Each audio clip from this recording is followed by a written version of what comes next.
तोरा बिन कैसे हम जी रे सजनी, तोरा बिन कैसे हम जी रे सजनी।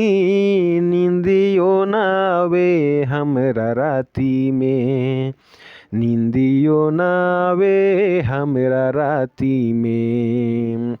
तोरा बिन कैसे हम जी रे सजनी, तोरा बिन कैसे हम जी रे सजनी। नींदियो ना आवे हमरा राती में, नींदियो ना आवे हमरा राती में।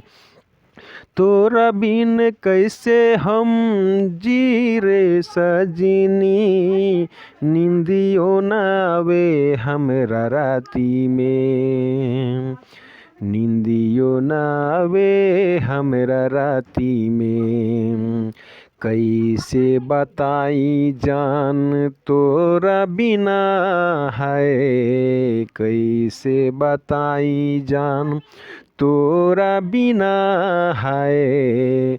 तोरा बिन कैसे हम जी रे सजनी, तोरा बिन कैसे हम जी रे सजनी। नींदियो ना आवे हमरा राती में, नींदियो ना आवे हमरा राती में, नींदियो ना आवे हमरा राती में।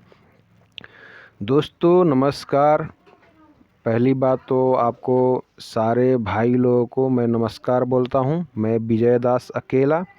कुछ भी लाइन अच्छा लगा हो तो इस चैनल को लाइक सब्सक्राइब कर दिया करें दोस्तों। फिर मिलते हैं अगले वीडियो में एक नई धुन के साथ, नई सॉन्ग के साथ। नमस्कार।